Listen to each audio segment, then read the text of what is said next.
Is data a blessing or a curse? Brought to you by Adastra, this is a must-listen podcast that inspires and advises people who are serious about digitalization. Tell us your problem and we'll solve it. This is the confident claim they make. Around the world, they help companies get the data from the physical world that was previously unavailable. With this data, they reveal insights that companies couldn't discover before. Peter Blabla, head of global IT in Adastra. They leverage Internet of Things to show companies where they are losing money. Peter, welcome to the show. Thank you. You say that the Internet of Things allows you to track and measure things that the companies couldn't measure before. Give us a few examples what you can measure now. I think it's across the whole supply chain from my perspective. It initially started mostly in retail, where, during the COVID era or after, there was a lot of changes in customer behavior and everybody wanted to understand that. So that was the biggest, I would say, need from the brands and retailers to understand the new behaviors. So there was a lot of monitoring in there.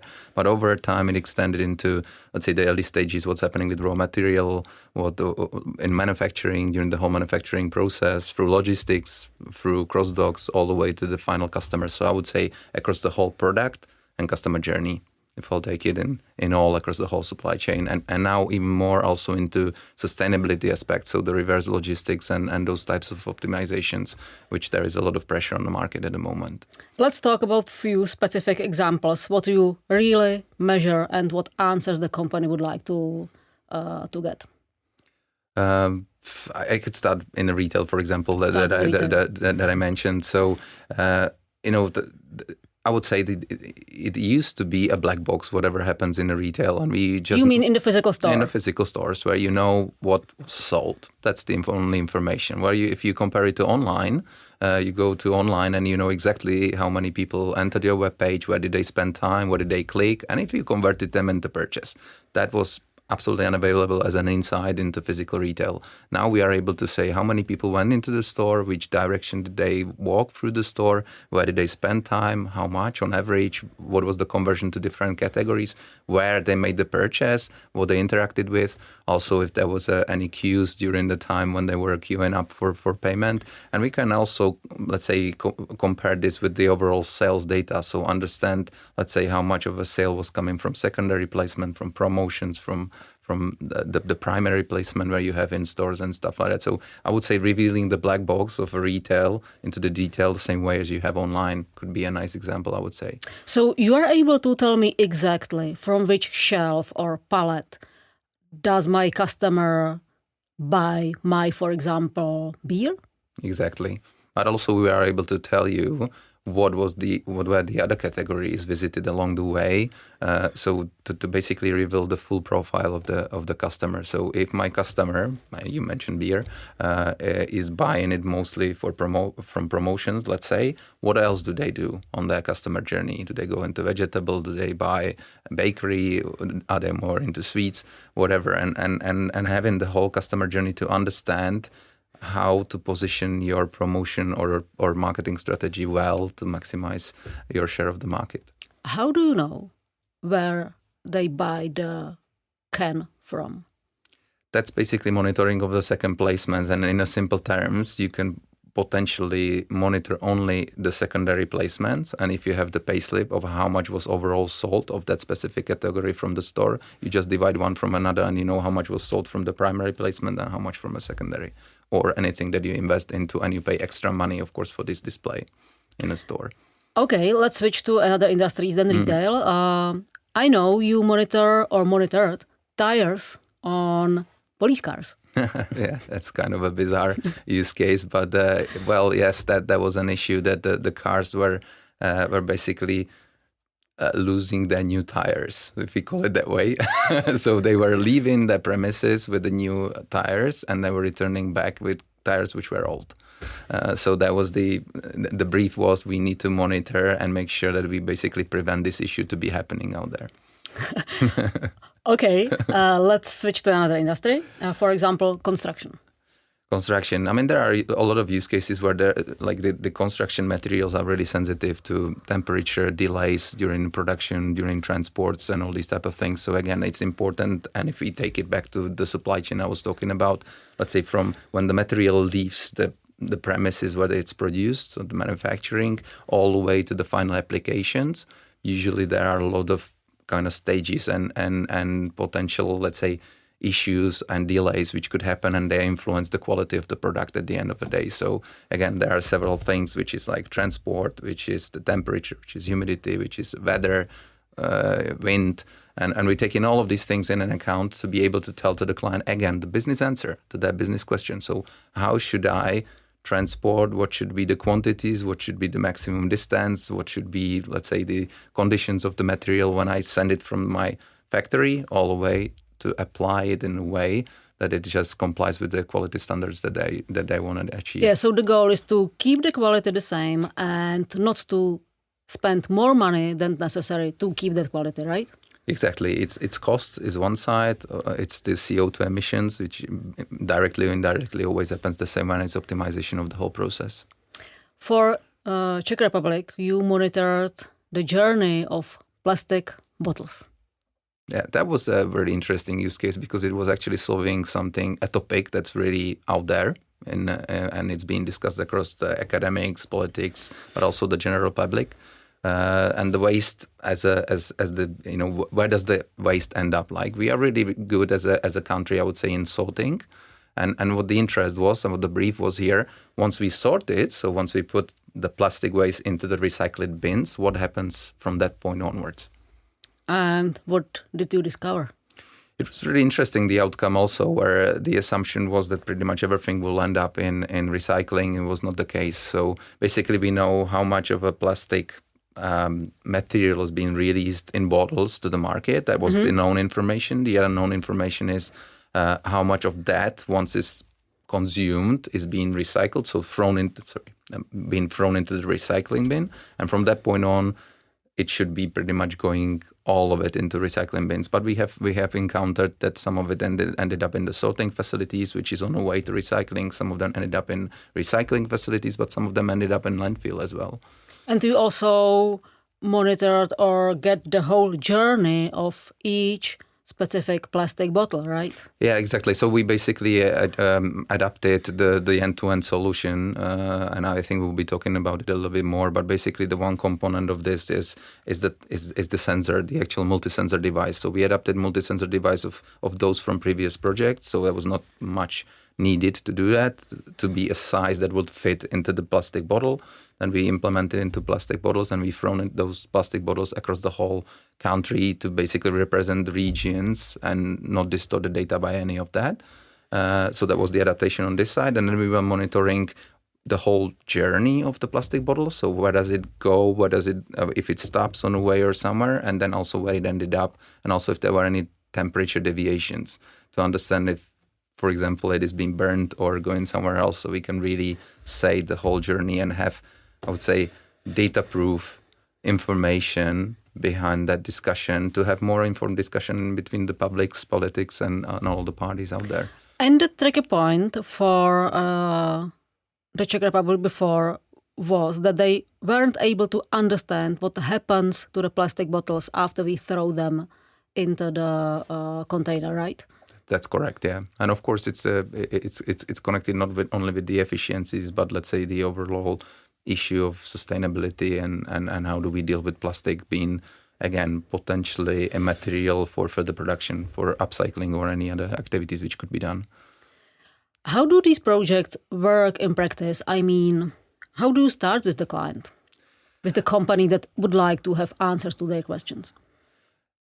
It's really interesting that there are usually two approaches. But if I take the end-to-end one, where the client really has a business issue and want to have the business answer, they are not as much interested into the technology in between. They want to have the business answer. So we usually start with consulting, understanding what the challenge is for them.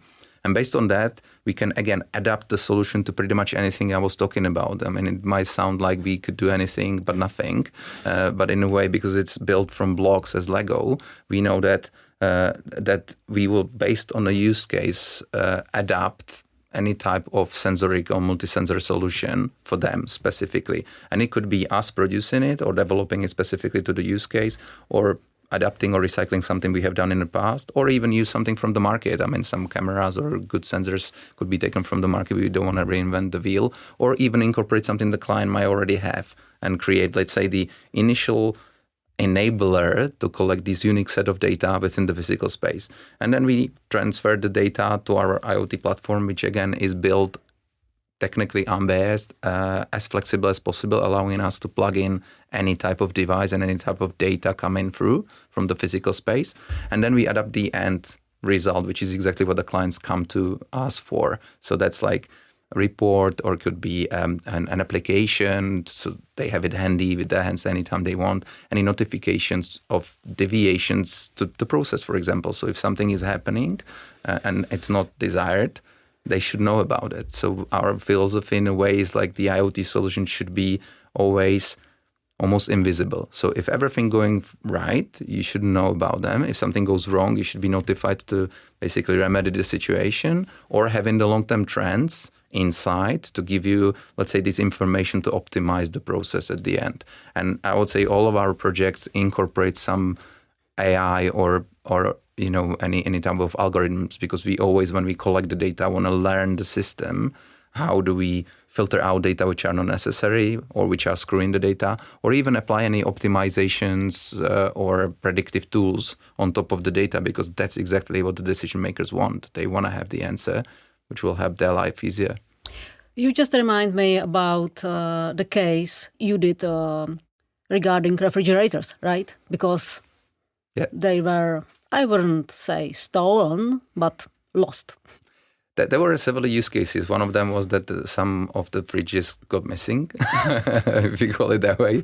But there were other use cases. And basically, in this case, we said, like, if we have just three sensors, one is accelerometer to monitor if something is moving around or not, GPS location to know where it is, and temperature. And this device, having just these three sensors, fairly simple ones, were able to tackle, is it on or off? If you have fridge off, you are not selling anything from it, because you wouldn't buy a warm beer. If you go back to beer, what we discussed before, then if based on the temperature progress, also if it's basically any predictive maintenance. So if something's happening with the fridge, to be able to repair it before it broke down, the GPS location. So also where it is. So for inventory management or something. Yeah, if it is on the spot where it is supposed to be. Exactly. And based on accelerometer, you are able to say, okay, it starts moving.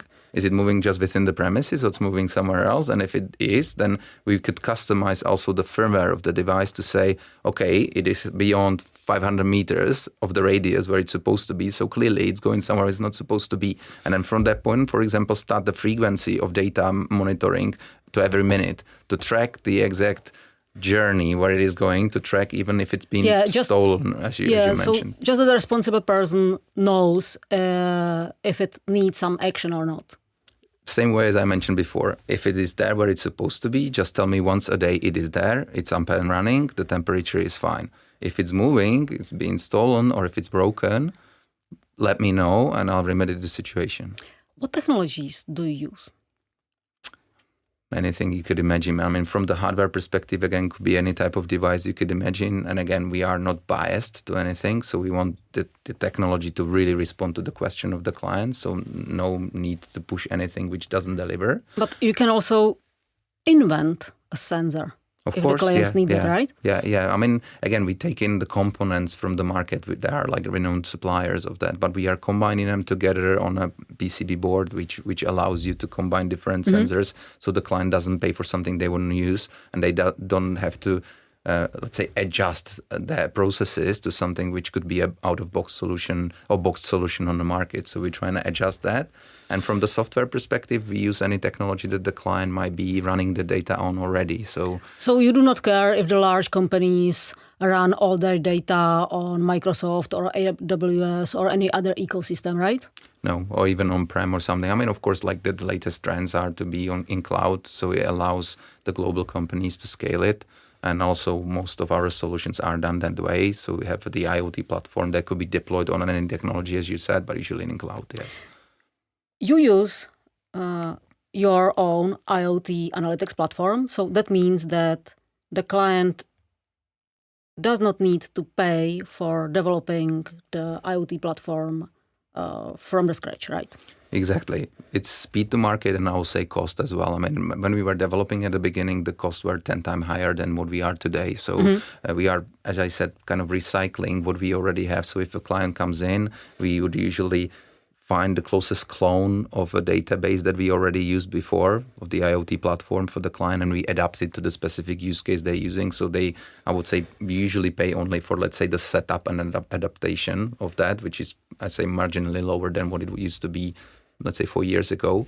And then, of course, the device that could be adapted or whatever is that, and then monthly support that we're doing. So, say, from the start to launch a project could be anywhere in between 2 to 3 months. It doesn't take much longer, as long as we're staying within something that's reasonable. There is a fairly new use case. It could be, let's say, 3 to 6 months, but majority of them like 2 to 3 months to start from the official confirmation from the client. What the ROI is about? I mean, again, for us, it's actually the most important thing. We try and be really transparent with the discussion because we don't want to do proof of concepts or pilots which are just for the sake of doing it. So we are discussing from the beginning with the client openly what is the value of the information they want to collect and if the investment into it is actually paying back. And according to our experience, most of the use cases is somewhere in between 6 to 12 months return of investment. And I would say this is in line with most of the KPIs the companies have out there for fiscal years, and they want to see when they start doing something within the fiscal year to see some results that year, and also ideally the return of investment. We can see growing demand after this, or growing demand on these IoT projects around the whole globe. What was the aha moment at the beginning that disrupted the market?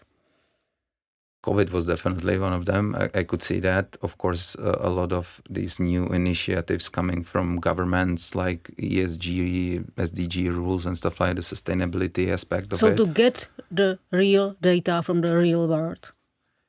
Exactly, but usually there is an outside need which is kind of pressuring. One of them was changing of customer behavior. The other one is like, I would say, the consumption of customers is almost at the edge of it could be, the frequency of consumption as well. So what remains out there is usually inefficiencies or optimizations as such. So that's driving the interest on one end. The other one could be any, as I said, regulatory or law things which could influence the interest into it. But usually it's driven by either I want to increase something, sales, efficiencies, strategy or something, or I want to reduce cost or CO2 emissions, or I want to optimize processes. Can you see some significant difference between, for example, Czech Republic, where you did a lot of projects, and for example, North America, where you are developing some projects right now? I would say it's maybe the level of adoption where we are at the moment. That here we encounter majority of the projects to be end to end. So if somebody comes with a business issue and they want to have business answer, not that interested in what's in the middle technologically. What we see in North America is also use cases where the business already started playing with IoT devices and collecting some type of data. And they want to consolidate the data, which is the, let's say, initial brief or the issue they're solving. But sooner or later, we usually get into what kind of data they're collecting. So into the, let's say, physical space, and also how do they report the data. So usually becomes end-to-end project at the end of the day, but it could be a different motivation. That's probably the biggest difference I see at the moment. What are your lessons learned, or the client's lessons learned from the perspective if they already have played with some IoT devices? They usually, there is usually really good intention, but when it starts coming with a lot of data, you have to have resources to be able to crunch the data and deliver the insight. And again, that sometimes, and again, back to a human being motivation. If you have a KPIs aligned with the project and you have your own motivation to deliver a level of, let's say, improvements or optimizations or something, it works well. If you are already 100% busy with your stuff and you get this project on top of your plate, it might be not there. So that could be, again, the thing where the client says, we collected a lot of data, but we need to analyze them now. Otherwise, it doesn't have any impact. So I would say that's the area from my perspective. What was the most interesting project you worked on? I think that there were loads recently, but some of these you mentioned. I mean, some of the bizarre ones, like with the tires, but definitely the plastic one. Because what is really exciting, if you do a project where you really see that the return of investment works and you have delivered something that makes sense and it improves. You mean like a real impact? Real impact. Anyway, I mean, it's probably motivation for all of us to see some results of your work. And if you see it delivered something, and we could see clients who improved their sales or reduced cost or optimized things, reduced CO2 emissions. I mean, at the end of the day, this is why they approached us. So, okay, so if a client comes to you and say, "Hey, Peter, I need to start getting answers to those my questions," how do you start with the client? We would usually try arrange a quick workshop when they can deep dive into what the issue really is, and if there are any underlying things, and how does it connect to the whole business. Because the more we understand broader perspective, the better we can tailor the solution. As I said, these individual breaks into the whole end-to-end chain. And then from that point on, usually they want to have indication of costs. So we put that together, and we also discuss with them what's the value of this information to be delivered. And that usually is the start, and that could happen again within, let's say, a couple of weeks' time if they have time to spend with us, and we really investigate. In the investigation, as long as it's not something really, really specific, we usually, again, adapting things which we have already done in the past. So fairly quickly turn around some indication, some discussion, some understanding of that. And from that point on, we know immediately if it makes sense to move into the realization of the project or not. Peter, thank you for visiting us in the studio and sharing your insights with us. Thank you for having me. Follow the Adastra Digital website on LinkedIn, Facebook, and most importantly, subscribe to this podcast on Spotify, Apple Podcasts, or Google. This is Iva Karhanová from Adastra, signing off.